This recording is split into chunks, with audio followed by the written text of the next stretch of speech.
terima kasih Tuhan, kami mau dengar firman, berfirman atas setiap kami Tuhan. Berkati hamba dan berkati kami Tuhan. Kami siap mendengarkan dalam nama Tuhan Yesus. Haleluya. Amin. Shalom.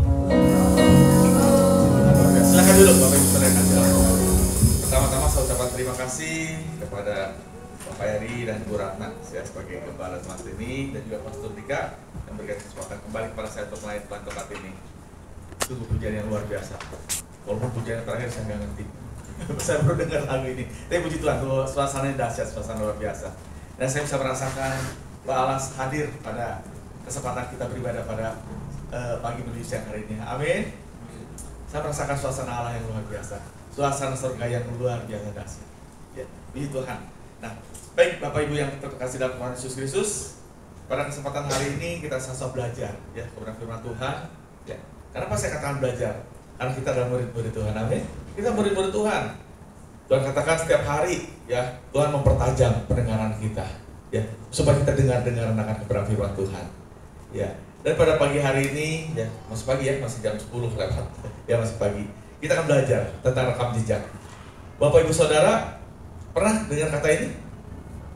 Rekam jejak? Ya baru ya, beberapa bulan yang lalu kita dengar, sering hampir tiap hari dengar yang namanya rekam jejak. Rekam jejak Prabowo dan Gibran. Rekam jejak Anies Baswedan dengan siapa? Dengan wakilnya. Ya, kita dengar rekam jejak. Apa itu rekam jejak? Ya. Kita mendengar bagaimana sepak terjang seseorang. Ya. Bagaimana dia mulai merintis karir politiknya, bagaimana menjadi seorang pejabat sampai dengan akhir hidupnya. Seringkali ada rekam jejak. Yang akhirnya rekam jejak itu dibuatlah satu biografi. Ya. Nah, pada kesempatan ini kita akan sama-sama belajar rekam jejak. Ya, rekam jejak itu apa? Next. Rekam jejak adalah semua hal-hal yang baik ya daripada seseorang yang pernah dilakukan sebelumnya. Ya. Jadi kalau di sini katakan apa? Rekam jejak itu adalah semua hal yang seseorang telah lakukan di masa lalu, the past, ya. Yang menunjukkan seberapa baik mereka dalam melakukan pekerjaan, dalam melakukan menyelesaikan masalah. Itulah rekam jejak. Dan kita pun sama, ya Bapak Ibu Saudara, kita pun punya rekam jejak, ya. Kita kadang-kadang nggak nyadar tentang rekam jejak hidup kita, tetapi ada orang-orang yang merekam jejak hidup kita, ya. Nama anak saya yang pernah saya bawa ke sini, nama Isa. Jadi kalau misalkan dia sekarang udah cukup besar kan, ya. Kalau ada orang-orang tua seringkali suka ngomong, nah ini Ishak ini dulu waktu kecil mau dengan siapa saja, suka senyum, suka ketawa, dibilang seperti itu. Itulah rekam jejak, ya. Dan kita pun sama, semua yang ada di sini tidak ada satupun yang tidak punya rekam jejak. Rekam jejak ada sesuatu yang pernah kita lakukan di masa lalu dan itu hal-hal yang baik, bukan hal-hal yang buruk, tetapi hal-hal yang baik. Cuma terkadang rekam jejak itu menjadi rusak karena ada perbuatan-perbuatan kita yang tidak baik. Ya, kalau kita perhatikan bagaimana rekam jejak daripada Abraham. Abraham adalah bapak orang percaya. Rekam jejaknya begitu luar biasa. Ya, begitu dahsyat. Ayub, rekam jejaknya gimana? Dengan lidahnya, dengan perkataannya dia tidak salah di mata Tuhan. Walaupun kehidupannya berantakan, kehidupannya hancur-hancuran, anaknya mati semua, istrinya suruh mengutuk Tuhan. Ya. Istri menyuruh Ayub untuk Tuhan, tapi dia tidak dilakukannya. Ayub tetap memandang ke depan. Ya. Rekam jejaknya luar biasa. Ya, next. Nah, inilah yang harus kita perhatikan. Di dalam Filipi 4 ayat 5 dikatakan apa? Jadi sama-sama baca. Hendaklah kebaikan hatimu diketahui semua orang. Tuhan sudah dekat. Ini yang seharusnya menjadi rekam jejak kita. Kebaikan hati kita diketahui oleh semua orang. Hidup kita harus jadi teladan, ya. Hidup kita harus mempermuliakan nama Tuhan. Ketika hidup kita mempermuliakan nama Tuhan, pasti sudah dipastikan 100%, bahkan bisa katakan 1000% jejak kita akan mempermuliakan nama Tuhan dan jejak kita, rekam jejaknya akan positif, akan baik. Ya. Dan saat ini rekam jejak kita sadar atau tidak sadar sedang direcord. Siapa yang merekodnya? Ada yang tahu? Media sosial. Ya, IG, terus apa lagi? Facebook, apa lagi? Hah? Ini yang muda-muda apa aja nih? Media sosial yang Ya kalian ini ikutin Facebook. Facebook sih zaman baheula ya. Zaman kita yang tua-tua ya Om ya. Yang tua-tua ya Pak. Anak-anak sekarang IG, terus apa lagi? TikTok. Nah, TikTok. Jangan salah, saya juga punya TikTok. Tapi TikToknya saya nggak pernah isi apa-apa. Cuma lihat. Oh ini TikToknya. Bahkan karyawan saya, staff saya punya TikTok juga. Dia bikin eksis juga di TikTok ternyata. Ya, itu rekam jejak kita. Ya. Rekam jejak itu bisa hilang? Ya. Kalau misalkan rekam jejak kita pada waktu dulu orang melihat, oh dari perkataannya, oh dari kelakuannya, hanya itu aja. Tetapi kalau sekarang bisa dibuktikan rekam jejak itu lewat media sosial. Apa yang kita tulis, apa yang ada di pikiran kita, makanya penting ya bagi ini saudara-saudara yang masih muda-muda, hati-hati dengan jari kita, hati-hati banget. Kalau dulu perkataan kita, mulut kita kan yang harus dijaga, mulutmu harimaumu katakan seperti itu. Tapi sekarang apa? Jarimu adalah harimaumu. Kita ketik salah ya di media sosial, wah udah rusak masa depan kita. Ya. Banyak artis-artis dihancurkan oleh haters. Oleh apa? Oleh haters kenapa? Dengan cara mengirim. Ya walaupun saya nggak ngikutin 100% gitu kan, cuma saya iseng-iseng kadang-kadang melihat kayak kemarin tuh nggak tahu benar atau nggak kesalah Atar aja saya sampai dihancurkan gitu karirnya. Sebutan bermusuhan dengan A, B, C dan sebagainya gitu dengan jari. Nah, maka penting bagi kita jangan sampai kita salah melangkah. Karena rekam jejak kita akan diketahui di masa mendatang. Hati-hati, ya. Hati-hatilah dengan langkah hidup kita. Tapi sebaliknya, baiklah hidup kita, kebaikan kita diketahui oleh semua orang. Kalau kebaikan kita diketahui semua orang itu positif. Apalagi kalau dikatakan, oh orang Kristen itu punya kasih. Ya, beberapa waktu yang lalu, mungkin 1 tahun yang lalu ya, 1 tahun yang lalu. Ada seorang datang ke gereja kami, ikut Natalan, setelah itu pulang, ya setelah pulang, sebelum pulang, dia berkenalan dengan saya, Desember tahun 2023. Setelah itu tidak ada ceritanya lagi apa-apa, baru kurang lebih 1 bulan yang lalu dia WA saya, dia mengatakan, dia ada sesuatu yang dibutuhkan oleh dia, saya bantu, selesai, udah gitu dia katakan, saya pengen ibadah ke Bandung lagi, saya bilang silakan. Saya nggak tahu kalau awalnya dia ada seorang dari tetangga sebelah. Ya, singkat cerita nggak terlalu lama istrinya meninggal. Dia masih muda, usianya masih jauh di bawah saya. Istrinya meninggal. Tapi sebelum istrinya meninggal dikatakan oleh bapak mertuanya dia pernah ke gereja beberapa kali. Saya nggak tahu gereja yang mana. Ya, tapi dikatakan pernah ke gereja sehingga akhir hidupnya pun disuruh menyebutkan kalimat syahadat. Dia kalau sadar sebelum meninggal dia nggak mau. Dia katakan saya hanya memanggil nama Yesus. Nah, saya bingung. Tiba-tiba orang tuanya itu ngomong ini, Bapak harus layani dia, Bapak harus bantu dia untuk penguburannya dan sebagainya. Saya bingung. Karena Bapak adalah Bapak angkatnya. Wow, tambah saya tambah bingung. Ya. Kata dia, katakan sering cerita tentang saya. Padahal baru ketemunya pun baru 1 kali. Entah beliau lewat media sosial atau apa melihat saya nggak tahu. Ya, tetapi sampai orang tua ngomong, Bapak yang harus bertanggung jawab karena anak saya jadi Kristen. Wah, bingung saya. Asli bingung. Ya. Setelah itu tuntutan aneh. Harus membantu proses pemakaman. Harus membantu untuk bikin apa? Kalau di sana di daerah Cianjur namanya Padung. Itu tuh apa namanya? Nisan itu. Harus membiayai itu. Bahkan orang tuanya pun harus dibiayai juga. Wah, saya bingung. Dari mana dia kenal saya gitu kan? Ya, saya nggak tahu dari mana. Nah, tapi sudah lewat itu. Tapi intinya apa? Kita, ya apalagi sekarang sudah ada di ini, ada apa direkam seperti ini. Siapapun bisa lihat kita, kapanpun, bahkan seluruh dunia. Kemarin, ya saya dapat kesempatan untuk pergi ke satu negara, ya. Itu berserta dengan satu rombongan dan ada satu hamba Tuhan. Hamba Tuhan pun cukup baik. Dia seorang doktor teologi, dia cukup baik. Dia sampai menasihati kepada gembalanya. Tapi kadang-kadang kata gembalanya ketika menyampaikan firman Tuhan ada hal yang keliru. Nah, makanya ketika temanya dimunculkan dia koreksi oleh rekan saya ini, Pak Gem, tolong tema jangan seperti itu. Mungkin temanya benar tapi takutnya disalah artikan oleh jemaat. Apalagi sekarang direkam, takutnya salah, nanti kita dibully seperti itu. Ya. Nah, jadi yang namanya rekam jejak ini hati-hati. Hati-hati dengan rekam jejak ini. Apapun yang kita lakukan saat ini akan ada bekasnya, akan ada partnya, ada jejaknya. Hati-hati. Next.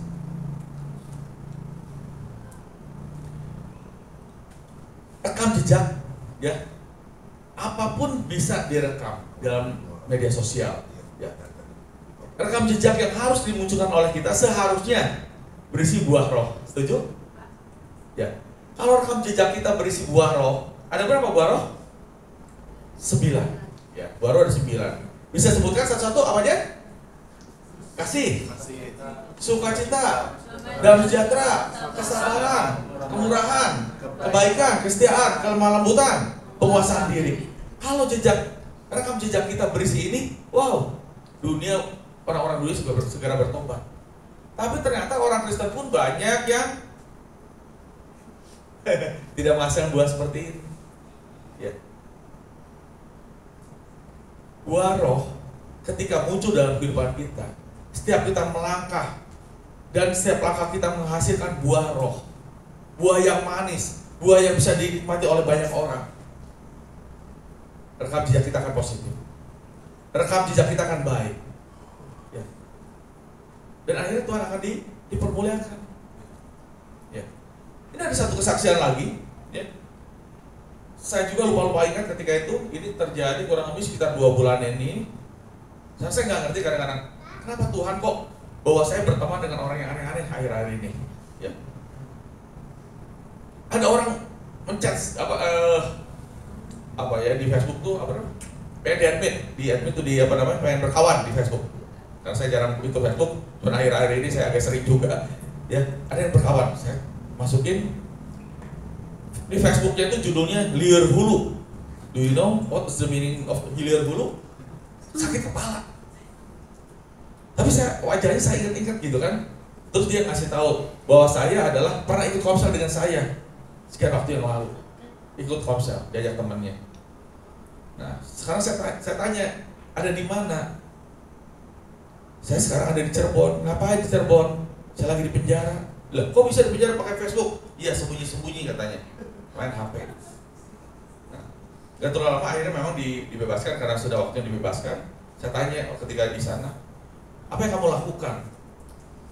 Kenapa kok kamu sampai di penjara? Berapa lama sih penjaranya? 8 tahun, Pak. Kok bisa 8 tahun? Iya. Karena saya nusuk orang 2 tahun yang lalu di Pasar Caringin. Oh ya, Pasar Caringin ya. Nusuk 4 orang. Di penjara 8 tahun, tapi di tahun kedua dia dibebaskan. Ya. Akhirnya datang ke Bandung, di Majalaya ya, sebetulnya di Majalaya. Saya bilang, yaudah kalau kamu udah bertobat, kamu udah meninggalkan itu, udah kamu ibadah lagi dengan saya bareng-bareng. Tapi luar biasa. 1 minggu setelah keluar dari penjara, kan jejaknya, rekam jejak udah jelek kan Bapak Ibu. Masuk penjara jadi narapidana karena nusuk orang 4 orang. Ya. 1 minggu berantem lagi, jadi DPO lagi. Waduh, saya pikir kamu tuh nggak tobat-tobat gitu kan, nggak tobat-tobat. Dia rekam jejak kan. Bagi saya juga liar hulu ngedengina. Ya, liar. Saya nggak kenal secara pribadi, dia datang kenalin diri, bla bla bla bla bla. Saya diceritain hal seperti itu. Bapak Ibu ngeri nggak kalau kita punya teman yang bekas nusuk orang 4 orang, ngeri kan? Saya juga ngeri sedap saya. Berantem lagi. Saya bilang udahlah, sekarang emang gara-gara apa mau berantem lagi? Karena saya tagih utang. Ada 1 orang nagihnya 120.000, terus yang satu lagi tuh kalau nggak salah sekitar 120 dan 80.000, 200.000-an lah, 200.000-an. Saya bilang udah jangan berantem lah, ngapain? Tapi nama baik saya rusak, harga diri saya diinjak-injak gara-gara uang yang 80.000 dan 120.000. Bisa dibelum aja warungnya. Jadi dia tuh punya hutang ke warungnya nagih, dia nggak bisa bayar, belum bisa bayar, dia jadi jelek-jelekan namanya. Warungnya mau dibakar kata dia. Saya udah jangan, sabar. Aku kan mau percaya kepada Tuhan Yesus lagi, mau belajar kekristenan. Saya bilang gitu. Udah jangan berantem, ngapain kamu berantem? Udah saya bayar. Dan puji Tuhan, saya bayar. Mintanya bukan 200.000 Bapak Ibu, 350.000. Saya nggak ngerti itu buat apa sisanya. Ya udahlah, saya tutup mata. Yang penting nggak berantem. Tapi Angger berantem. Iya, berantem Angger. Sampai goloknya pun ada ininya di Facebooknya, tunjukin ke saya. Goloknya udah diasah katanya. Aduh, ngeri banget. Jadi DPO. Ya, itu rekam jejak seseorang. Ya. Nah, di sini firman Tuhan katakan apa? Ada buah roh. Ketika hidup kita dipenuhi dengan roh Allah, maka kita akan menghasilkan buah-buah roh, menghasilkan buah roh. Buah roh ini ketika ada dalam hidup kita, maka hidup kita akan positif. Rekam jejak kita akan positif, tidak seperti rekam jejak teman saya ini. Ya. Liar hulu, bikin saya liar hulu juga. Tapi ini luar biasa kalau kita punya buah roh. Nah, buah roh ini ada 9, tetapi yang ingin saya rindu untuk disampaikan kepada kita untuk kita pelajari pada siang hari ini hanya satu saja, tentang kesetiaan. Ya, tentang kesetiaan. Rekam jejak kita harus diisi dengan kesetiaan. Ya. Jangan sampai rekam jejak kita diisi dengan hal-hal yang negatif. Ya berantem lah, ngomongin orang lah. Ya, ada iri hati, ada kebencian. Tapi saya percaya Bapak Ibu Saudara di tempat ini memiliki kasih, amin. Memiliki kesetiaan kepada Yesus, amin. Dan saya percaya saat ini karena Bapak Ibu meninggalkan, ya sehari Minggu biasanya kan kita senang jalan-jalan, mainkan sate setelah penat kerja ya, Bro Dika ya, Mas Dika udah capek-capek, tapi melayani di tempat ini, memimpin tempat ini, dahsyat. Ya, seorang muda yang tangguh, ya, yang setia kepada Tuhan. Ya, capek loh bekerja itu, apalagi harus memimpin jemaat, nggak mudah. Ya, saja memimpin komsel aja kadang-kadang sama liar hulu. Kenapa? Karena komsel saya banyak diisi, terus terang banyak teman-teman yang dari M masuk. Tiap komsel kadang-kadang minta uang ongkos buat pulang. Iya Bro Dika, minta ongkos buat pulang. Itu rekam jejak rekan-rekan saya. Kalau kos-kosannya habis, belum punya duit, ngomong, Pak, kontrakan saya habis. Bahkan lebih ngeri lagi, hari apa ya? Hari Rabu kemarin kalau nggak salah. Ya, ada seseorang, ya, ekonominya morat-marut, hancur-hancuran. Dia ngomong gini ke saya. Ya, saya udah jadi merekam jejak, merekam record dia. Ini nggak benar orang ini, Pak. Bapak mau nggak jadi suami saya yang kedua? Saya mau jadi istri Bapak yang kedua. Saya bilang ngawur kamu, saya bilang gitu. Ngawur saya bilang. Kan kalau di agama saya sebelumnya Pak boleh Pak seperti itu. Iya tapi Kristen nggak boleh. Saya gitu kan. Ya udah Pak, Bapak nggak usah ngomong ke istri Bapak. Tambah ngawur kamu segitu. Aduh ampun. Jadi di benak saya rekam jejak dia negatif. Saya harus hati-hati, lebih ekstra hati-hati dengan dia. Wah ngawur saya pikir. Ini orang ngawur. Ya kenapa? Ya mohon maaf. Perempuan akan ya pikirannya kan kepada laki-laki, mencari laki-laki ketika tidak punya duit. Tetapi laki-laki kalau banyak duit pikirannya aneh-aneh. Tapi kalau kita enggak, ya kita orang-orang percaya pada Tuhan Yesus, makanya perlu yang namanya kesetiaan perlu. Kita harus setia. Ya, jangan sampai kesetiaan ini meninggalkan kita. Ya. Nah, kesetiaan ini itu ada komitmen dan konsisten. Makanya saya cari kira-kira gambar apa sih yang paling tepat gitu kan? Untuk kesetiaan ini, ini bergandeng sama. Ya. Antara seorang laki-laki dan seorang perempuan. Ya. Kesetiaan ini penting. Ya. Firman Allah katakan orang pintar, orang hebat, orang yang luar biasa itu banyak. Tetapi yang dibutuhkan oleh kita, yang dibutuhkan oleh Tuhan ada kesetiaan. Next. Di dalam Lukas 16 ayat 10 katakan apa? Barang siapa setia dalam perkara-perkara kecil, dia setia juga dalam perkara-perkara besar. Dan barang siapa benar dalam perkara-perkara kecil, ia tidak benar juga dalam perkara-perkara besar. Ya. Jadi kesetiaan ini harus dimulai dengan hal-hal yang kecil. Makanya ketika kita menikah, di sini udah banyak yang menikah ya. Yang belum menikah siapa? Yang belum menikah? Mau nikah? Harus setia dulu. Setia dulu ke Tuhan. Ya, setia kepada Tuhan, nanti dikasih pasangan hidup oleh Tuhan, pasangan hidup yang terbaik. Ya, di sini banyak anak-anak muda yang luar biasa saya lihat ya. Banyak lulusan ITB juga ya, Pastor Dika ya. Wah, luar biasa. Ya. Ya kalau bisa kuliah di ITB itu karena kebaikan Tuhan, karena kesetiaan Tuhan. Bangsa Israel pun, ya bangsa Israel dikasih oleh Tuhan, disayang oleh Tuhan, itu bukan karena kebaikan bangsa Israel. Ya, ingat baik-baik. Bangsa Israel itu tegar tekuk, firman Allah katakan keras kepala, bandel. Ya, tetapi bangsa Israel dikasih oleh Tuhan bukan karena kebaikan bangsa Israel.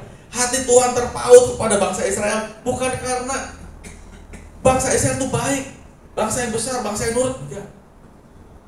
Tetapi karena kesetiaan Tuhan. Karena kasih setia Tuhan kepada nenek moyang bangsa Israel, kepada Abraham, Ishak dan Yakub. Ya. Karena janji Tuhan kepada nenek moyang bangsa Israel, sehingga hati Tuhan terpaut kepada bangsa Israel. Bukan karena kebaikan bangsa Israel, tapi karena kesetiaan Tuhan. Sekian ribu tahun Tuhan setia kepada bangsa Israel. Sampai sekarang pun Tuhan setia kepada bangsa Israel. Terbukti dikepung dari berbagai sudut, kiri kanan, depan belakang. Oh, bangsa Israel tetap bertahan, betul nggak sampai sekarang ini? Itu karena kesetiaan Tuhan. Walaupun sampai sekarang ini bangsa Israel masih belum percaya kepada Yesus Kristus. Masih belum percaya, Bapak Ibu Saudara, masih belum percaya. Masih di bawah 10%, ya, bahkan di bawah 5% orang yang percaya kepada Yesus, bangsa Israel tersebut. Tetapi Tuhan mengasihi bangsa Israel. Ya. Dan untuk setia itu tidak bisa lewat perkara-perkara yang besar. Harus dimulai dengan hal yang kecil. Ya. Seperti halnya saya para pekerja, ya mungkin kalau saya sekarang ini saya punya perusahaan, dipercayakan Tuhan memiliki perusahaan, awalnya tidak seperti ini. Saya bekerja dari mulai nol. Ya, saya mulai dari kepala gudang, angkut barang, manggul barang, mindahin barang gitu kan. Terus meningkat. Ya, saya bekerja sambil kuliah. Ya, tahun 90 saya lulus SMA, saya kuliah tahun 91 karena saya harus kerja dulu, ya karena nggak punya modal. Saya kerja dan karir saya meningkat itu bukan dalam waktu yang singkat. Ya, saya bekerja selama 7 tahun di satu perusahaan. Ya, 7 tahun. Saya kuliah tahun 91, lulus SMA tahun 90, kuliah 91, kerja dulu 1 tahun karena nggak punya modal buat kuliah. Saya pengen seperti Brodika di ITB, ternyata nggak diterima. Mungkin otak saya terbatas Brodika, saya nggak diterima di ITB. Masuk Unpad, ya puji Tuhan nggak diterima juga. Masuk Poltek ITB, puji Tuhan juga nggak diterima juga. Masuk Unpad, tuh bukan duit. Ya, itu perjuangan. Akhirnya tahun 90 saya kerja dulu, 91 saya kuliah sambil bekerja. Ya, saya berusaha belajar untuk setia di tempat pekerjaan saya. Ya, saya bekerja kadang-kadang sampai jam 9, jam 10 malam tiap hari selama kurang lebih 5 tahun. Kalau dulu kuliah tuh 5 tahun, kalau sekarang kan 4 tahun, 3 tahun setengah selesai. Dulu tahun 90-an tuh itu sampai 5 tahun. Dan puji Tuhan lulus. Ya, gelar insinyur saya itu gelar terakhir, gelar insinyur. Karena Profesor Wardiman itu terakhir memberikan gelar insinyur di tahun ketika saya lulus tahun 96. Ya. Saya bekerja tidak cepat keluar, saya ikuti 7 tahun. Terus ada lagi yang saya 5 tahun bekerja. Emang ada beberapa yang setahun karena memang Tuhan juga memproses gitu kan. Setahun. Tapi rata-rata saya lebih dari 5 tahun saya bekerja. Ya, saya berusaha. Makanya ketika saya punya posisi HRD juga, satu perusahaan merangkap HRD, setiap lamaran yang ada saya selalu lihat. Yang masuk setahun, 6 bulan, udah lewat. Setahun, 2 tahun, ada yang cuma 2 bulan lewat. Jadi saya lihat track recordnya, rekam jejaknya saya lihat. Orang yang bekerjanya hanya sebentar-bentar, ketika terus saya kerja di kabinet es krim waktu itu, es krim kabinet tahu ya, nggak promosi lah. Saya promosi pun saya nggak dibayar juga akhirnya. Ya, karena saya udah tidak di sana lagi. Saya lihat track recordnya nggak bagus, udah saya lewat. Tetapi kalau misalnya 5 tahun, 4 tahun, bahkan 7 tahun, saya periksa, oh bagus, silakan. Ya. Jadi track record itu terlihat ketika waktu yang menentukan. Ya, bukan waktu yang pendek, tapi waktu yang cukup panjang. Dan kesetiaan hidup kita pun kepada Tuhan itu terlihat bagaimana ketika kita di dalam proses kehidupan kita. Ya. Karena banyak, ya, ya itulah Tuhan itu luar biasa memproses hidup saya. Saya punya beberapa rekan-rekan yang harus saya layani. Kadang-kadang begitu dia ada masalah dia ngambek, nggak mau ke gereja. Ya sekarang ini nggak ke gereja. Banyak alasannya, ya sakit kepala lah, ya anaknya sakit lah, segala macam. Itu alasan untuk tidak ke gereja. Saya katakan kamu harus setia.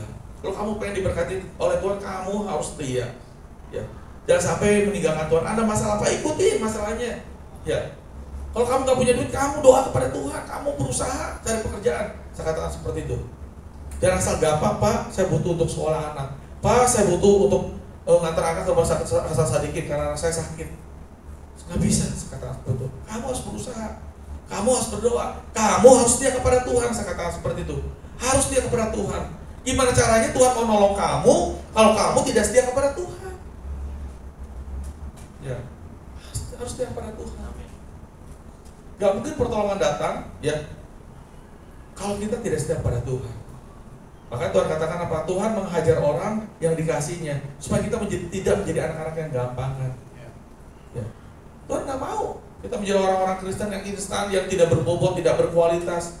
Dan bobot kualitas orang Kristen itu ditentukan oleh kesetiaan kita pada Tuhan. Amin.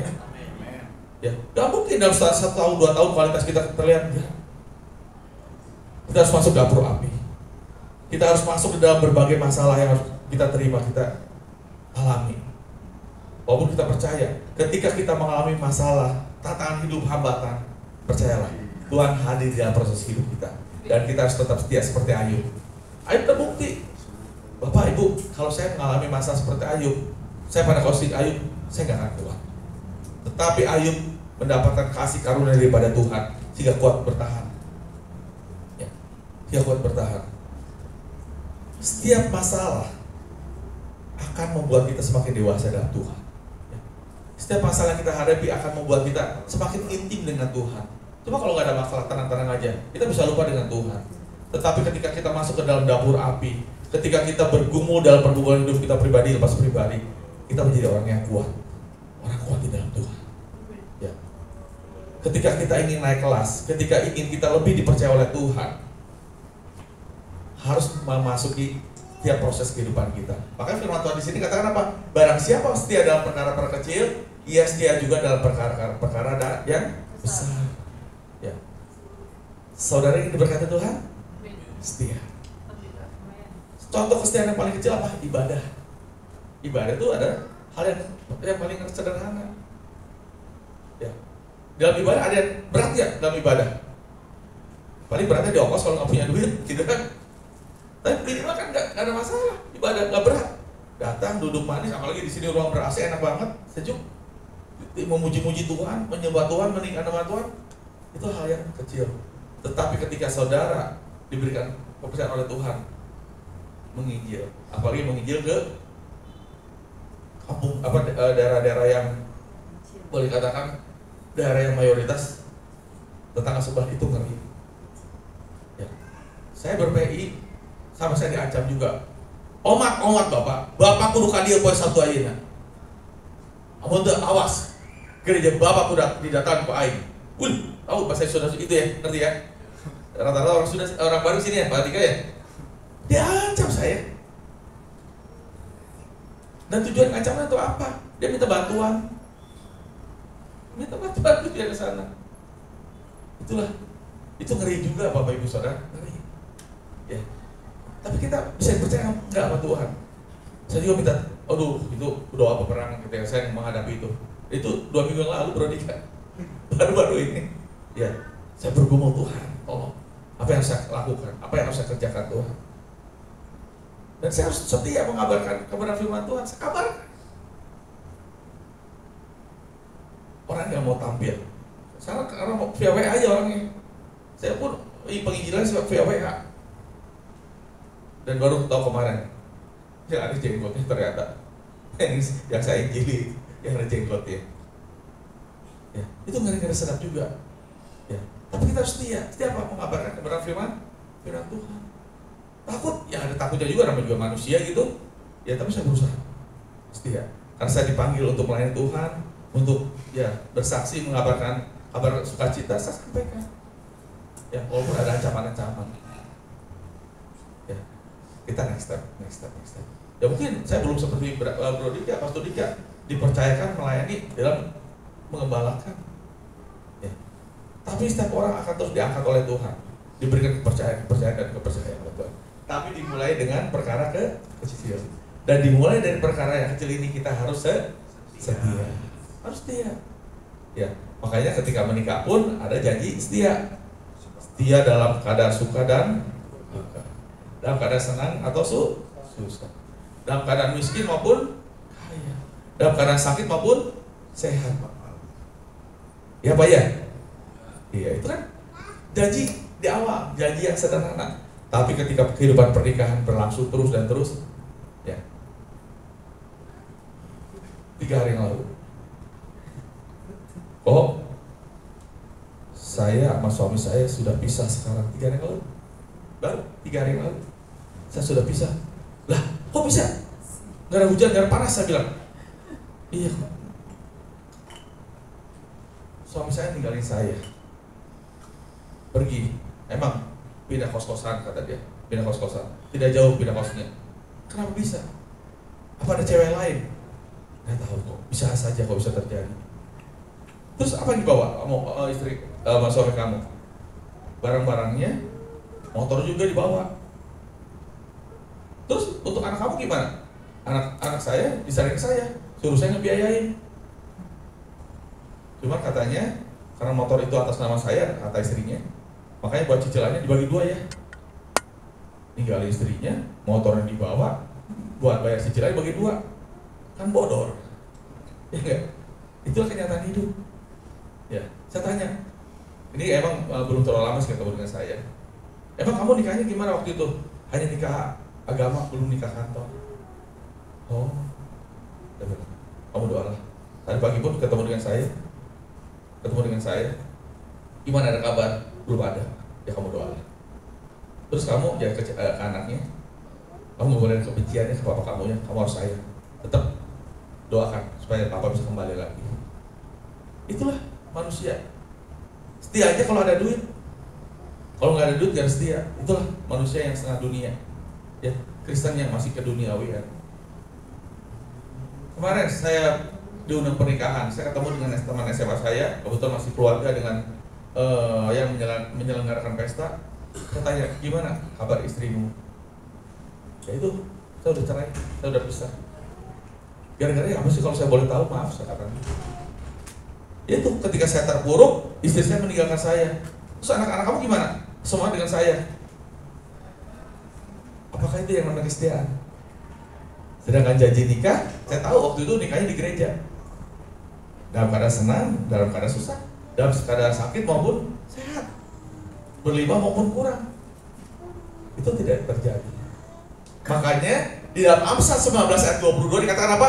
Sifat yang diinginkan pada seseorang ialah kesetiaannya. Ini kata siapa? Kata firman Tuhan. Firman Tuhan mengatakan sifat yang diinginkan seseorang bukan karena kekayaannya, bukan karena hebatnya, karena kepintarannya, bukan, tetapi kesetiaannya. Nih cowok-cowok, kalau misalkan punya pacar ya, pacar tuh dia orang yang baik, cantik, gitu kan. Tetapi matanya jelalatan, kira-kira gimana? Kesini mau, kesana mau, kira-kira gimana? Nggak mau. Cewek pun sama, cowoknya ganteng, banyak duit, anak bos yang punya perusahaan gede, tetapi nggak setia. Minggu ini ngegandeng siapa, minggu depan siapa digilir, kira-kira gimana? Mau nggak? Saya pikir nggak mau. Yang dibutuhkan seseorang adalah kesetiaannya, ya. Yang dibutuhkan seseorang adalah kesetiaannya. Apalagi Tuhan membutuhkan kesetiaan kepada kita. Ya. Saya belajar setia di gereja di mana tempat saya beribadah. Saya beribadah di gereja Pantai Kosta Pusat Surabaya di GPPS. Saya masuk ke sana kalau nggak sekitar kelas 4 atau kelas 5 SD. Sampai sekarang saya masih bertahan di sana. Ya. Ketika itu ada juga teman yang ngajakin, ayo kita ke gereja lain. Di sana sih ada karunia penyembuhan, ada doa yang bisa tumbang segala macam. Enggak, saya katakan saya harus setia di tempat saya beribadah. Ya. Di tempat di mana saya dipanggil untuk beribadah, melayani, saya akan tetap setia. Ketika saya mau dipindah kerja ke Jakarta, saya bergumul berdoa. Bos saya mengatakan Kalau di sini kalau nggak pindah, ya kamu keluar, selesai. Ya, saya berdoa pada Tuhan. Saya melayani di tempat ini, saya katakan seperti itu. Dan bos saya mengatakan apa? Di Jakarta pun kamu bisa melayani. Saya katakan enggak, saya tetap melayani di sini karena panggilan saya di sini. Saya belajar setia kepada Tuhan. Dan puji Tuhan saya tidak dikeluarkan. Saya keluar sendiri dengan mulusnya. Kalau saya keluar sendiri kan karena ada pekerjaan yang lain. Ya. Saya belajar setia. Ya. Saya belajar setia. Dan saya berharap kita semua pun sama. Ketika kita dipanggil tempat ini, jangan lihat semua gereja itu sama. Ya, semua tuh gereja itu sama. Kalau lihat lihat dapurnya, ya kekurasi banyak. Ya, dapur hotel mewah pun, hotel bintang 5 dapurnya kan tetap berantakan, tetap kotor. Ya, kalau tidak mau mendengar apa-apa, udahlah. Jadi orang biasa saja, jadi jemaat biasa. Tetapi ketika jadi aktivis, pasti akan tahu kekurangan dan kelebihan daripada tempat kita beribadah. Apa yang harus kita lakukan? Setia. Amin. Amin. Tetap setia.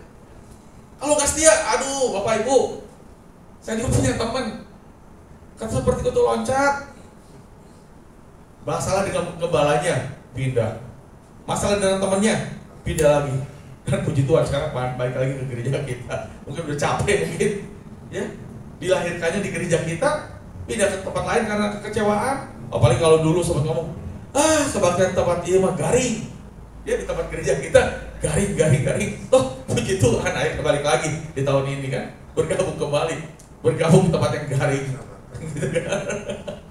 Ya, tidak ada organisasi manusia yang sempurna. Ya, tidak yang sempurna. Tetapi di mana kita dipanggil kita harus setia.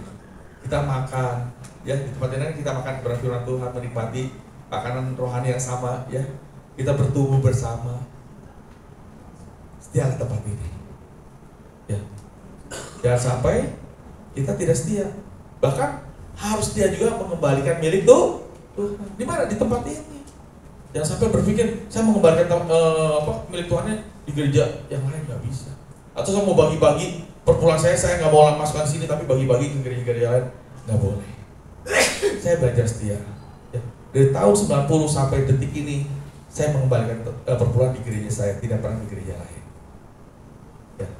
Saya hanya 2 kali, kalau nggak salah hanya 2 kali tahun 98, 99 kalau nggak salah. Saya tidak mengembalikan milik Tuhan hanya sebanyak 2 kali. Tapi saya belajar setia. Saya belajar setia mengembalikan milik Tuhan dari tahun 90. Saya udah di Buah Sulung, bulan berikutnya tahun 90 ketika saya menerima gaji, sampai detik ini saya belajar setia untuk mengembalikan milik Tuhan. Ya. Dan saya berharap semua di tempat ini, Bro Dika, Pastor Dika tidak pernah ngomong saya melaksanakan perpuluhan. Saya rindu untuk menyampaikannya. Tuhan rindu untuk saya bisa menyampaikan saat ini. Balikan milik Tuhan, setia. Jadi mengembalikan milik Tuhan pun itu butuh kesetiaan. Jangan sampai dengar khotbah-khotbah di YouTube yang ngawur-ngawur, yang nggak benar itu jangan didengerin. Perpuluhan itu udah bukan zamannya lagi. Perpuluhan itu zaman perjanjian lama. Enggak. Balikan milik Tuhan, setia. Maka Tuhan akan memberkati kita. Pundi-pundi kita akan diberkati oleh Tuhan. Ya. Pundi-pundi kita akan diberkati oleh Tuhan. Tuh sama khawatir, setia. Ya, kan di perjanjian lama, perjanjian baru nggak ada nyuruh perpuluhan, ada. Orang Farisi, ahli Taurat, ada Spanis, jintan semuanya dikembalikan. Walaupun tidak tersurat tapi tersirat di dalamnya. Ya, kembalikan. Itu salah satu kesetiaan kepada Tuhan. Jangan sampai kita ngomong, Tuhan, saya percaya Tuhan akan memelihara saya, Tuhan akan memberkati saya, Tuhan akan melindungi saya, bla bla bla bla bla. Tapi perpuluhan tidak dikembalikan, artinya apa? Kita masih khawatir. Kalau khawatir berarti kita masih belum percaya. Belum percaya? Belum percaya? Ya. Kalau masih khawatir berarti belum percaya kepada Tuhan. Tetapi ketika kita percaya sungguh-sungguh pada Tuhan, apapun yang Tuhan minta daripada kita untuk berkorban, kita berikan yang terbaik. Tapi perpuluhan, ingat, perpuluhan itu bukan korban, tetapi kewajiban kita sebagai anak-anak Tuhan untuk membalikannya. Kenapa saya sampaikan saya berani? Pertama, saya bukan gembala di sini, dan saya tidak ada nggak pernah dapat pesan sponsor dari Pastor Dika, nggak ada. Tetapi saya alami sendiri. Karena kita sedang membahas masalah kesetiaan, saya ingin semua diberkati oleh Tuhan lewat kesetiaan kita dalam mengembalikan milik Tuhan. Ini level kedua. Kalau jemaat yang baru dikasih suruh bayar perpuluhan, bubar. Tapi saya rasa jemaat di sini jemaat yang lama, ya, jemaat yang sudah bertumbuh, sudah dewasa, maka saya berani mengatakan seperti ini. Dan saya mengatakan ini dari hati saya yang paling dalam. Dan saya percaya Tuhan yang berbicara hal ini, yang untuk menyampaikan kepada Bapak Ibu Saudara. Kembalikan sebagai bukti kita setia pada Tuhan. Sifat yang diinginkan seseorang ialah kesetiaan. Next, ada 3 posisi kesetiaan. Ya kita belajar. Sebenarnya banyak posisi-posisi untuk masalah kesetiaan ini. Tetapi saya ingin kita belajar 3 hal. Kesetiaan kepada Allah, kesetiaan kepada sesama, dan kesetiaan di dalam melayani itu Tuhan. Ya lanjut. Yang pertama, kesetiaan kepada Allah. Di dalam Matius 22:37 katakan apa? Jawab Yesus kepadanya, kasihilah Tuhan Allahmu dengan segenap hatimu dan dengan segenap jiwamu dan dengan segenap akal budimu. Ini ada suatu hal yang konsisten, harus dilakukan terus menerus. Ya. Jadi ketika kita mengasihi Tuhan, bukan saja ketika kita sedang senang, sedang berkelimpahan, sedang sehat. Tidak seperti itu.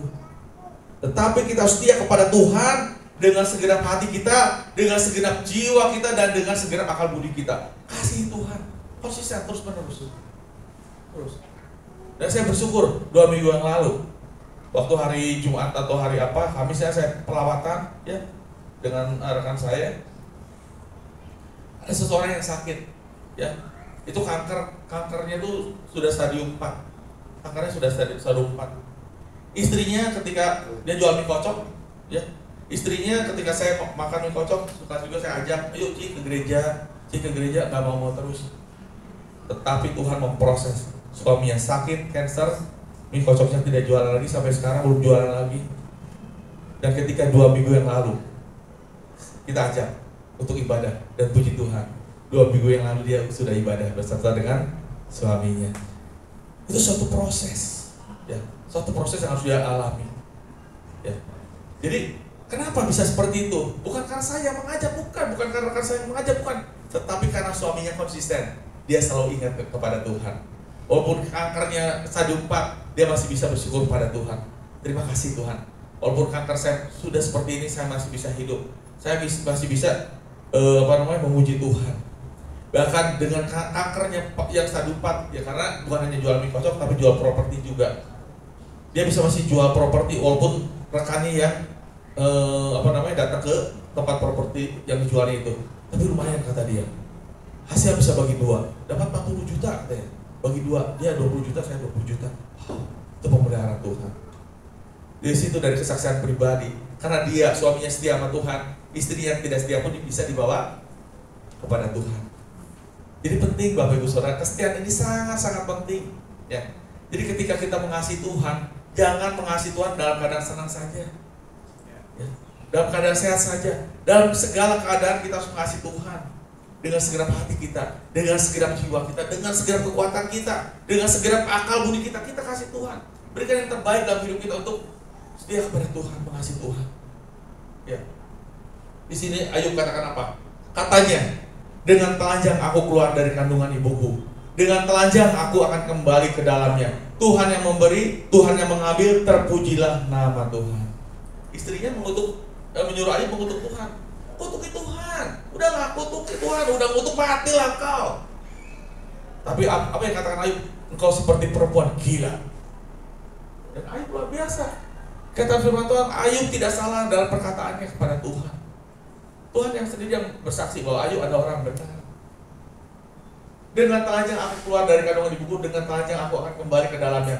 Tuhan yang memberi, Tuhan yang mengambil, terpuji Tuhan, terpujilah nama Tuhan. Apapun keadaan kita belajar dari Ayub. Tidak pernah ada persungutan. Walaupun Ayub pernah mengutuki masa kelahirannya. Ayub mengutuki, kenapa harus ada buah dada yang menyusui aku? Kenapa aku harus melihat cahaya matahari? Pernah menyesali kenapa Ayub lahir. Tapi Ayub mengkoreksi itu semua. Ayub minta ampun kepada Tuhan. Dan dia bisa katakan apa? Tuhan yang mengambil, Tuhan yang memberi, Tuhan yang mengambil. Apapun keadaan kita Bapak Ibu Saudara, Tuhan membutuhkan kesetiaan kita. Tuhan tidak butuh harta kita. Tuhan tidak butuh kepintaran kita. Tidak. Yang Tuhan butuhkan dari kita, kesetiaan kita. Amin. Apa yang Tuhan butuhkan? Kesetiaan. Yang Tuhan butuhkan adalah kesetiaan. Ayub setia sampai akhir.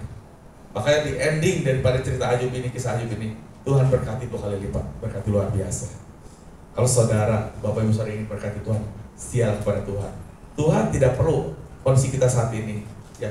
Tuhan tidak perlu kita tidak punya apa-apa. Tidak ada alasan bagi Tuhan. Ya, tidak perlu bagi Tuhan. Yang Tuhan mau kesetiaan kita. Ketika kita setia kepada Tuhan, Tuhan akan memberkati kita. Amin. Tuhan pasti berkati kita. Ya. Jadi judulnya apa? Manusia rohani ini harus benar. Termasuk dalam hal kesetiaan. Manusia rohani yang di dalam kita harus benar. Ketika yang di dalam kita benar, manusia rohani kita benar, manusia jasmani kita pun akan diberkati Tuhan. Ya. Jangan dibalik. Jangan setelah kita diberkati Tuhan atau setelah kita memiliki sesuatu, iman kita tambah erat dengan Tuhan, tambah intim dengan Tuhan, nggak bisa. Teori tidak seperti itu. Manusia jasmani kita, manusia rohani kita harus benar. Ya. Maka Paulus katakan apa? Manusia jasmani semakin lemah, tetapi manusia rohani semakin kuat. Jadi penting bagi kita setia pada Tuhan. Manusia jasmani kita jangan sampai mendominasi manusia rohani kita. Hal yang rohani, hal yang ada di dalam kita, inside di dalam kita harus benar dulu. Maka jasmani kita akan diberkati oleh Tuhan. Ya. Makanya dikatakan di sini, kesetiaan Tuhan tidak boleh tergantung pada keadaan baik atau tidak baik yang kita alami. Jangan ya. Keadaan apapun tetap setia pada Tuhan. Ketika saya keluar dari Kampina Es Krim, saya pindah ke pabrik garmen, dari Holis, saya kerjanya di Cimahi, saya belum dapat inventaris motor atau mobil, nggak ada. Tapi saya katakan, karena waktu itu ada ibadah tengah minggu, hari Rabu, saya katakan, ada nggak ada kendaraan, ada mobil nggak ada mobil, saya akan tetap ibadah. Saya akan naik angkot, kalau perlu saya jalan kaki untuk ibadah. Saya katakan itu kepada Tuhan. Ya. Saya katakan seperti itu, saya berani katakan, saya mau ibadah. Ya, saya tetap mau ibadah. Walaupun lelah, saya tetap mau ibadah. Ya. Oh, dalam keadaan senang, keadaan susah tetap harus setia pada Tuhan. Yang kedua, kesetiaan kepada Tuhan adalah sikap hati yang mau terus percaya.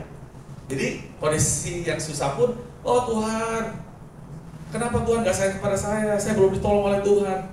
Tetap setia. Ya.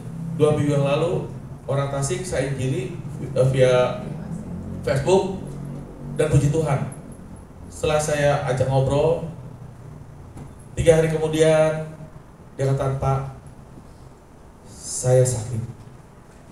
Dokter mengatakan saya tipes. Saya harus masuk rumah sakit, Pak. Saya nggak bisa, Pak. Saya takut masuk rumah sakit. Saya injili, percaya kepada Tuhan Yesus. Percaya, saya katakan seperti itu. Dia nanya, Tuhan sayang kepada Bapak ya, tapi kenapa kepada saya tidak? Dia kan baru percaya, baru bertobat. Saya injili pun, saya tulis bagaimana menerima Tuhan Yesus. Saya sebutkan doanya dan dia suruh, saya tuliskan doanya bahwa dia menerima Tuhan Yesus sebagai Tuhan dulu selamat, minta ampun atas dosa-dosanya, minta pimpinan Tuhan untuk kehidupan selanjutnya. Dia sudah bacakan seperti itu. Dia katakan saya percaya kepada Tuhan Yesus, kepada Gusti Yesus, kepada Gusti Yesus. Dan ternyata dia katakan, Bapak sayang kepada Tuhan Yesus? Ya, saya katakan saya sayang. Tuhan sayang kepada Bapak ya, tapi kenapa kepada saya tidak? Saya katakan tetap Tuhan sayang kepada kamu. Walaupun kamu sakit, Tuhan sayang. Kamu doa, saya katakan seperti itu. Dan puji Tuhan, di akhir hidupnya, dia di akhir meninggal. Gak terlalu lama meninggal, kurang lebih pertemuan dengan saya hanya 1 minggu dia meninggal. Dan saya percaya dia sudah menerima Tuhan Yesus. Dia katakan saya mau tetap percaya. Wow, saya senang. Senang bukan karena dia meninggal, bukan, tapi dia sudah percaya kepada Tuhan Yesus. Walaupun belum dibaptis, saya percaya dia menerima kerajaan surga, menerima hidup yang kekal. Makanya setiap ada kesempatan kita belajar setia pada Tuhan, layani Tuhan, berikan yang terbaik pada Tuhan. Ya, maupun menginjil orang-orang kayak itu beresiko, ngeri juga sebetulnya. Tapi kita harus berani. Kita minta pimpinan Roh Kudus setia kepada Tuhan. Kesetiaan kepada Tuhan adalah sikap hati yang mau terus percaya, berserah dan berpegang teguh pada kebenaran Tuhan. Meskipun kita tidak selalu mengerti apa akan setiap rencananya. Mungkin kita nggak ngerti rencana Tuhan atas setiap kehidupan kita apa. Kita nggak paham. Tetapi percayalah, rencana Tuhan adalah yang terbaik untuk kita. Amin. Rencana Tuhan itu yang terbaik. Yeremia 29:11 katakan apa? Aku ini mengetahui rancangan-rancangan ada pada aku mengenai kamu. Itu rancangan damai sejahtera dan bukan rancangan kecelakaan. Untuk apa? Memberikan masa depan yang penuh harapan. Jadi tidak ada alasan untuk kita tidak percaya kepada Yesus. Amin. Kita tidak ada alasan. Harus sungguh-sungguh percaya. Karena rancangan Tuhan itu yang terbaik untuk kita. Tapi itu harus dibayar dengan satu harga. Harganya adalah kesetiaan. Kalau tidak setia, nggak ada cerita seperti ini. Bapak Ibu tahu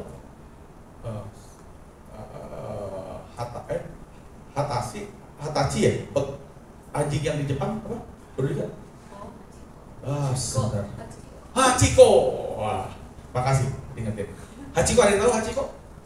Tahu ya? Hachiko sampai dibikin patung perunggu di Shibuya, Shibuya ya betul ya, di stasiun Shibuya. Itu kenapa bisa seperti itu?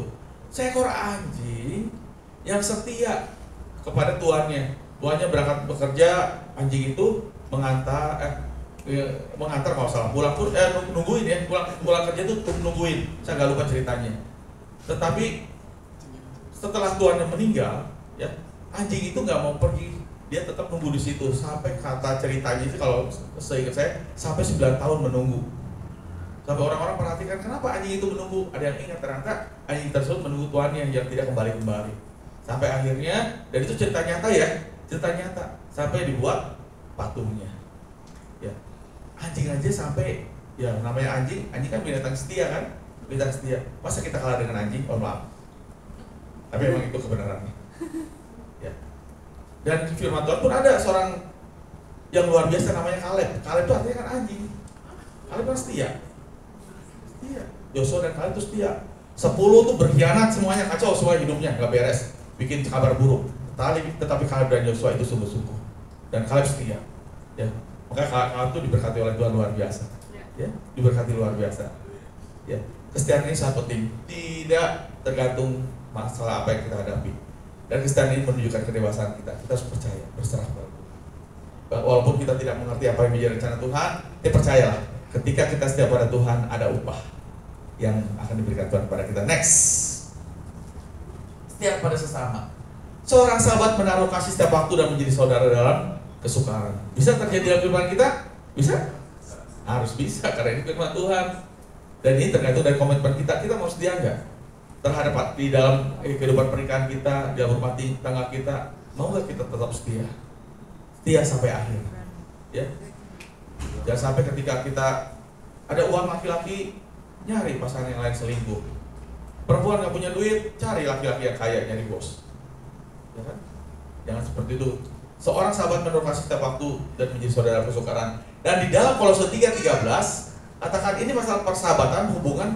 Sabarlah kamu seorang terhadap yang lain dan ampunilah seorang akan yang lain apabila yang seorang menaruh dendam terhadap yang lain.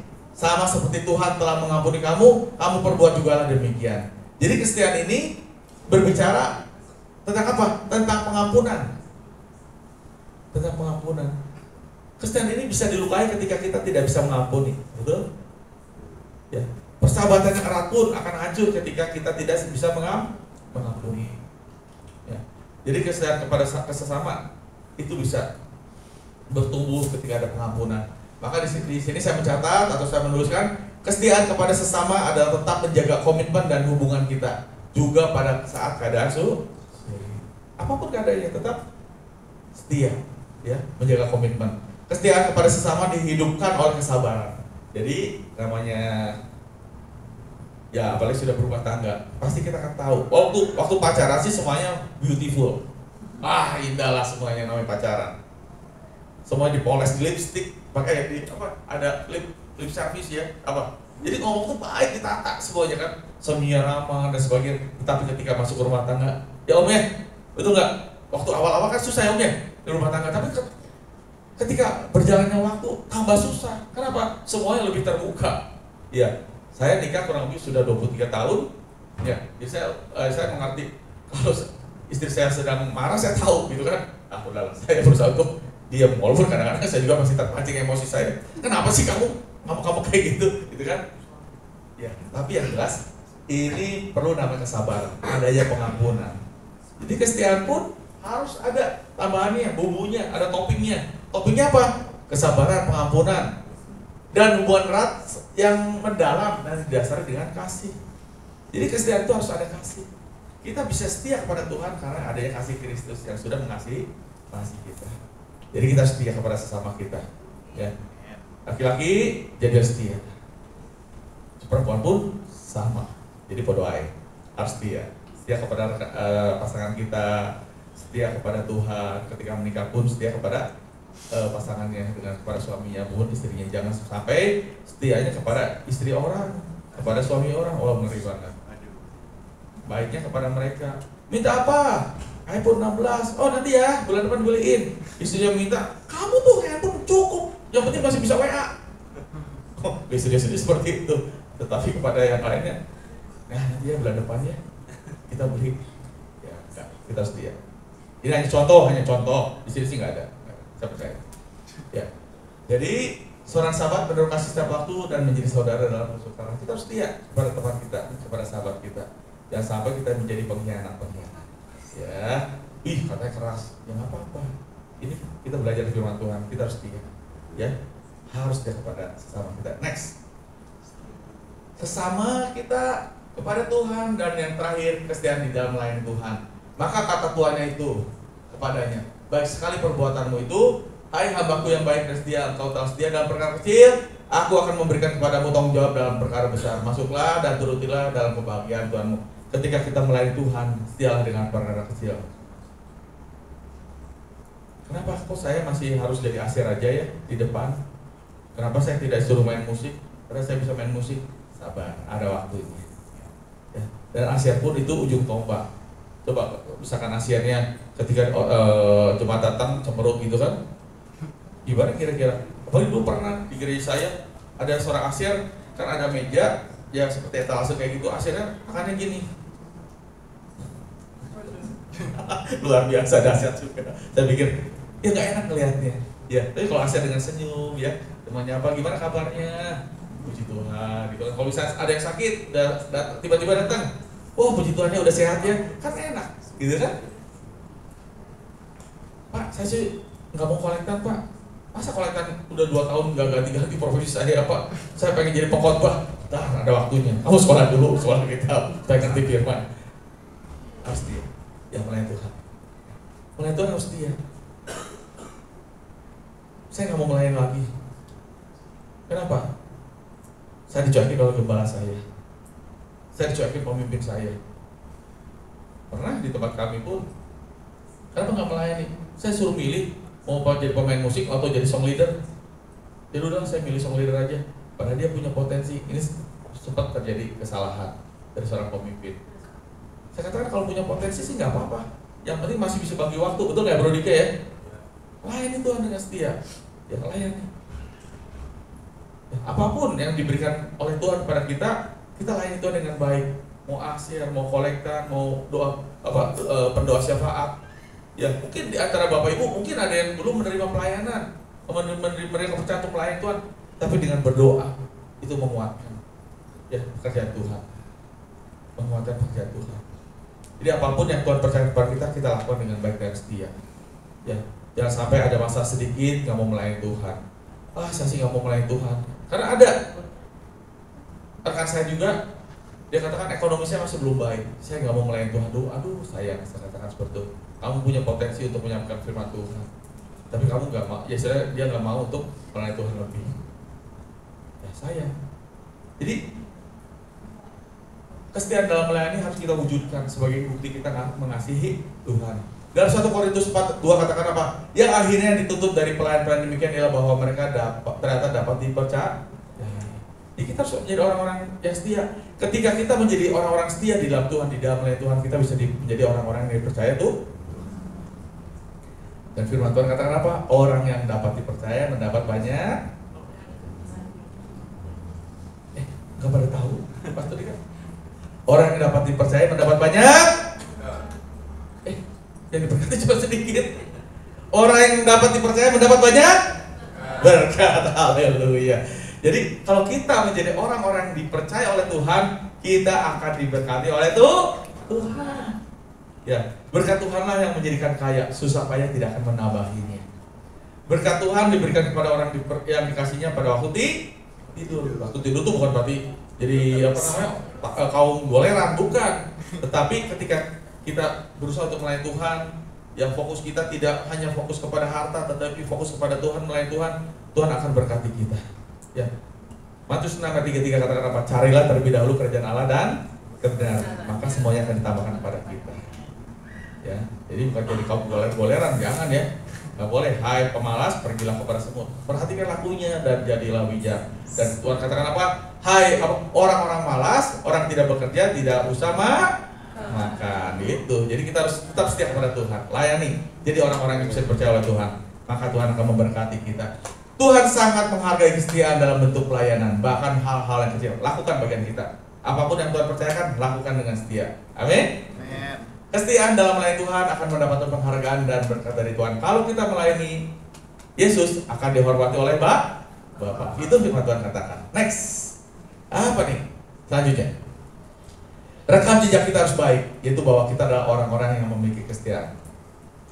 Ingat baik-baik, pada siang hari ini kita harus menjadi orang-orang setia kepada Tuhan, kepada sesama, setia dalam melayani Tuhan, supaya rekam jejak kita positif. Ketika rekam jejak kita positif, kita menjadi orang-orang yang dipercaya oleh Tuhan, maka Tuhan akan memberkati kita. Yang terakhir, slide terakhir. Sebagai kesimpulannya, Allah tetap setia walaupun kita tidak setia. Malu dong kalau kita tidak setia, karena Allah kita adalah Allah yang setia. 2 Timotius 2:13. Jika kita tidak setia, Dia tetap setia karena Dia tidak dapat menyangkal dirinya. Kalau kita seringkali menyangkal, kenapa nggak setia? Mana heula untuk setia ke orang? Kan gitu. Ya kalau sesama. Tapi kita tetap setia. Setia kepada Tuhan karena Tuhan tidak menyangkal dirinya. Kalau kita sungguh percaya pada Tuhan, kita belajar menjadi orang setia. Dan saya bersyukur istri saya ada orang setia. Namanya Yuni Setiara Harjo. Makanya anak saya juga setia juga, Ishak. Ya Bro Dika ya, Ishak Setia Yusma. Tapi bukan berarti juga setia ke Tuhan Yesus. Itu nama aja. Setianya dari istri saya, nama terakhir dari saya. Ya setia. Ya. Jika kita tidak setia, Dia tetap setia karena Dia tidak menyangkal dirinya. Yang pertama, sebagai kesimpulannya, kesetiaan merupakan salah satu buah roh yang harus kita wujudkan dalam kehidupan kita sebagai orang percaya. Amin. Ya, jadi kesetiaan itu buah roh harus kita wujudkan. Kepada siapapun kita harus setia. Kesetiaan kepada Tuhan, kepada sesama, dan dalam melayani Tuhan adalah bukti dari kedewasaan rohani. Jadi kalau kita setia, berarti kita sudah dewasa secara rohani. Dan pengabdian kita kepada Tuhan Yesus, mengabdi kepada Tuhan Yesus harus setia. Kepada bangsa Indonesia pun harus setia kan? Orang asing mau jadi warga negara Indonesia itu disumpah. Kalau dulu kan ada penataran P4 ya, kalau dulu ya. Sekarang kan udah nggak ada ya. Dulu ada penataran P4. Zaman saya dulu. Orang-orang asing harus bersumpah kepada Pancasila dan kepada bendera merah putih, sumpah setia. Ya. Jadi kita pun harus ketika kita mengabdi kepada Tuhan harus setia. Yang ketiga, agar kita dapat tetap setia dalam keadaan yang baik atau dalam keadaan yang tidak baik, maka kita harus meminta kepada Roh Kudus untuk memberikan kekuatan pada kita. Karena kita tahu bahwa Allah kita adalah setia. Harus minta kekuatan Roh Kudus. Tanpa Roh Kudus kita tidak bisa setia. Karena kesetiaan adalah buah Roh Kudus. Ya, ini kesimpulannya. Tuhan setia walaupun kita tidak setia, tapi kita belajar menjadi orang-orang setia supaya bisa dipercaya oleh Tuhan. Dan ketika kita dipercaya oleh Tuhan, kita menjadi orang-orang yang diberkati oleh Tuhan. Amin. Amin. Terakhir, tulisannya apa? Tuhan Yesus memberkati. Ya baik, kita sama-sama datang kembali kepada Tuhan. Kita akan saya undang para pemain musik.